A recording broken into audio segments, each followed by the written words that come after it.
고 최숙현 트라이애슬론 선수의 사망 사건을 계기로 엘리트 체육 방식의 학교 교육이 다시 한번 도마 위에 올랐습니다. 서울시 교육청은 폭력을 쓴 지도자 징계를 강화하고 훈련 시간도 제한하기로 했습니다. 송성환 기자입니다. 감독과 선배 등으로부터 지속적인 폭행과 가혹행위를 당해 결국 극단적인 선택을 한 고 최숙현 트라이애슬론 선수 사건. 학교 운동부 시절부터 폭행이 이어졌다는 사실에 학교 체육교육의 병폐가 다시 한번 드러났다는 비판이 일면서 서울시 교육청이 학생 선수 보호 대책을 내놨습니다. 서울교육청은 우선 지도자의 단순 폭언까지 중징계하도록 징계 규정을 강화하고 체벌이나 기합 같은 운동부 관행도 금지하기로 했습니다. 운동부를 대상으로 인권교육과 실태조사를 주기적으로 실시하고 신고센터도 상시로 운영합니다. 학생 선수들의 휴식권과 학습권을 보장하기 위한 조치도 강화됩니다. 2022년부터 학생 선수들의 일일 훈련 시간은 초중고 각각 2시간 반에서 4시간 반 이내로 제한됩니다. 일주일에 하루는 훈련 없는 날로 정해 학생과 지도자 모두 쉬도록 했습니다. 주중에 대회 참가로 인한 출석 인정 결석 일수도 절반 정도로 줄이고 최저 학력 기준을 넘지 못하면 대회 출전도 제한받게 됩니다. 기본적으로 갖출 수 있는 학습권을 보장한 상태에서 운동이 이루어질 때 그 아이가 올바른 진학을 하고 또 올바른 진로의 어떤 기회를 얻을 수 있다는 것을 분명하게 인식을 하고. 지난해 11월 국가인권위원회 조사 결과 언어 또는 신체 폭력을 경험한 학생 선수는 각각 전체의 15%에 달했습니다. EBS 뉴스 송성환입니다. 네, 21대 국회 교육위원회가 꾸려졌습니다. 코로나19로 온라인 교육이 이어지면서 교육의 질이 도마에 올랐고 대학생들은 등록금의 반환을 요구하는 상황인데요. 네, 국회가 풀어야 할 교육 과제들도 많습니다. 국회 교육위원회 위원장이시죠? 더불어민주당 유기홍 의원과 함께 교육 정책들 하나하나 풀어보겠습니다. 어서 오세요. 네. 안녕하세요. 안녕하십니까. 반갑습니다. 네, 반갑습니다. 네. 자, 지난 17대 19대 이제 국회에서 교육위원회 활동을 해 오셨고 네. 그다음에 이번 21대 국회에서는 국회 교육위원회 위원장으로 또 선출이 되셨습니다. 네. 먼저 좀 축하드리겠습니다. 고맙습니다. 네. 자, 그럼에도 이제 말씀드려야 되는 건 이런 거센 변화를 직면하는 지금 이 시점에서 또 위원장을 맡는다는 게 어깨가 많이 무거우실 것 같거든요. 네, 소감과 각오를 좀 여쭤보고 싶습니다. 네. 교육계에 여러 가지 산적한 현안들이 많고요. 예. 특히 또 지금 코로나 위기라는 전혀 경험해보지 못한 상황을 맞고 있습니다. 네. 지금 한국판 뉴딜도 마찬가지입니다만 우선은 이 코로나 위기를 슬기롭게 어떻게 극복하느냐의 문제이고 단순히 위기 극복에서 그치는 것이 아니라 오히려 이것을 미래 교육을 앞당기는 계기로 삼을 수 있도록 해나가야 될 거라고 생각합니다. 네. 4차 산업혁명 시대에 맞는 창의적 인재를 양성하는 데 주안점을 두려고 합니다. 네. 말씀하신 것처럼 지금 코로나 위기 상황 네. 속에서 초중고등학교와 대학교까지 온라인 강의가 계속되고 있습니다. 하지만 계속적으로 이제 논란의 그 중심에 있는 게 네. 교육의 질 문제와 혹은 계층 간의 지역 간의 교육 격차 문제가 심각하다는 거거든요. 네. 어떻게 생각하시는지요? 아까도 말씀드렸지만 사실 코로나 위기는 저희가 한 번도 경험해보지 못한 갑자기 닥쳐왔기 때문에 사실은 원격 수업이 제대로 준비 안 된 상태에서 일단 진행됐습니다. 예. 그래서 만족도도 떨어지고 그 과정에서 여러 가지 문제가 나타난 것도 사실이지만 상당히 빠른 시기에 그 여러 가지 어려움들을 극복해가고 있습니다. 예. 인터넷 환경 개선하고 플랫폼을 정비하고 또 디지털 기기의 부족 문제가 있었는데 네. 그것을 특히 저소득층 학생들에게 상당히 많은 양을 지금 대여해서 아마 제 생각에는 2학기서부터는 원격 수업의 질이 지금보다 훨씬 좋아질 텐데 말씀하셨던 대로 특히 저학년들 같은 경우는 디지털 환경에 익숙하지 않기 때문에 부모님들이 돌봐야 되는데 그런 여건이 안 되는 아이들 같은 경우가 격차가 벌어질 수 있는데 어쨌든 그런 부분도 세심하게 준비해 나가도록 노력하겠습니다. 예. 네. 이 코로나가 종식된다 하더라도 네. 말씀하신 것처럼 미래 교육을 앞당기는 계기로서 온라인 강의가 계속 진행돼야 할 그렇습니다. 텐데요. 네. 아무래도 시행착오를 딛고 좀 혁신적인 교육을 앞당기기 위해서 어떤 방향성들이 준비되어 있습니까? 사실은 갑자기 닥친 상황에서 원격 교육을 실시했는데 조금 부족함도 있었지만 예. 그 과정에서 상당한 가능성을 본 게 사실이에요. 네.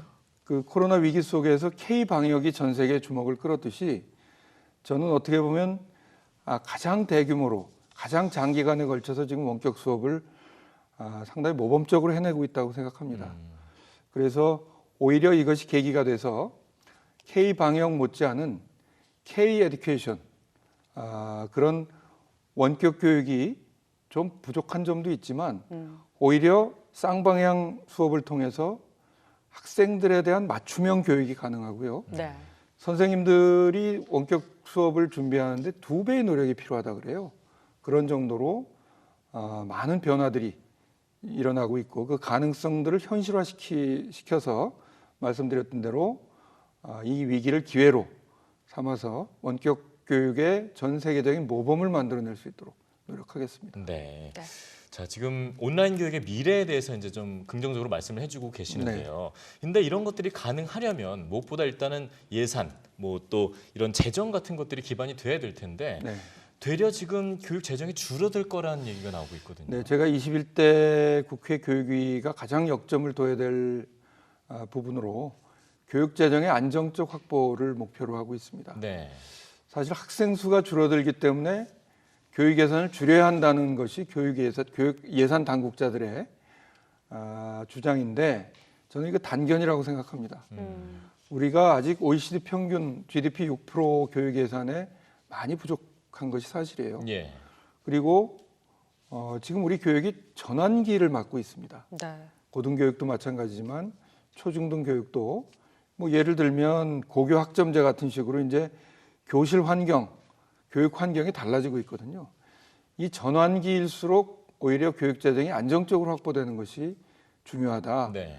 교과 교사 숫자를 줄여야 된다는 생각만 하지 말고 오히려 아이들에 대한 입체적 교육을 위해서는 비교과 교사, 사서 교사라든지 영양교사, 보건교사, 상담교사 같은 분들은 오히려 더 많이 확충을 해야 된다. 네. 그래서 저는 교육 예산을 줄여야 된다는 예산 당국자들의 견해에 동의하지 않고 21대 국회 교육 예산의 안정적 확보를 위해서 최선을 다할 생각입니다. 네, 알겠습니다. 좀 많이 확보가 돼야 될 것 같다는 생각이 들고요. 네. 다음은 대학 얘기로 좀 넘어가 보려고 하는데요. 네. 이 코로나19 시대를 맞으면서 사실 대학생들 입장에서는 가장 곤란한 문제가 이제 등록금 문제가 되지 않겠습니까? 네. 그러다 보니까 3차 추경을 통해서 이제 1,000억 원이라는 대학 지원도 이루어지는데 네. 대학들은 이제 일부 등록금을 반환하기로 했지만 학생들 입장에서 봤을 때는 턱없이 부족하다 이렇게 그렇습니다. 얘기가 나오고요. 네. 방학임에도 불구하고 네. 계속 투쟁을 이어가고 있는데요. 원래 저는 이제 더불어민주당 소속이니까 예. 더불어민주당에서는 원래 추경에 더 많은 예산을 좀 반영해서 등록금의 한 20% 정도를 2학기 등록금에서 감면하든지 아니면 장학금 형식으로 주든지 하려고 생각하고 있었습니다만 역시 이게 예산 당국자들하고의 견해 차이가 좀 있었어요. 예. 순증은 1,000억인데 기존의 혁신 예산을 한 900억 정도 전용할 수 있기 때문에 한 1,900억 정도, 대략 10% 정도를 학생들에게 돌려주거나 장학금으로 줄 수 있는데 많이 부족한 것이 사실이죠. 네. 그래서 어쨌든 2학기 때는 특히 내년에는 아이들에게 학생들에게 더 많은 혜택이 갈 수 있도록 교육 재정을 더 많이 확보하도록 계획을 좀 세우고 있습니다. 네. 또 대학의 자구책에만 좀 맡겨둬서도 안 될 것 같다는 생각이 들어요. 네, 대학들도 나름으로는 자구책을 강구하고 있는데 예. 대학의 자구책을 강구하고 일방적으로만 얘기하지 말고 정부가 일정 부분을 지원하면서 예.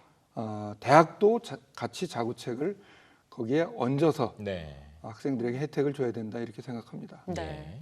지금 사실 현실이 학생 수도 줄어가고 있고요. 우리나라 대학의 그 의존도가 재정 의존도가 등록금에만 좀 기대고 있는 게 사실이거든요.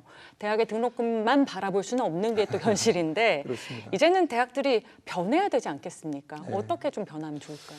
우선 큰 틀에서는 대학 설립 준칙주의 때문에 대학들이 너무 많고 고등학교 졸업한 학생들의 너무 많은 비율이 대학에 진학하고 있어요. 그래서 그 부분에 대한 구조 개혁이 필요하기도 하고 이 과정에서 대학은 특성화를 통해서 차별화된 경쟁력을 가지도록 노력해야 됩니다. 지금 등록금에다가 주로 중앙정부의 지원에 의존하고 있는데 외국의 경우는 보면 자치단체의 지원도 상당한 액수가 되는 게 사실이에요. 최근에 광역단체들이 이제 대학에 대한 지원이 필요하다는 인식을 가지고 노력을 하기 시작했습니다. 네. 그래서 대학은 그 소속돼 있는 자치단체 맞춤형 교육을 교육혁신을 통해서 이뤄냄으로써 네. 지방자치단체로부터도 재정적 지원을 얻기 위해서 노력하고 네. 또 하나 우리 대학이 가진 문제 중에 하나가 잡 미스매치가 있어요. 그러니까 기업에서 요구하는 능력하고 대학에서 배우는 것 사이의 격차가 너무 큽니다. 네. 그래서 대학은 이걸 줄여서 기업이 원하는 인재들을 배출할 수 있도록 노력하고 기업으로부터도 적극적으로 지원을 받아내기 위한 노력이 병행돼야 된다고 생각합니다. 네.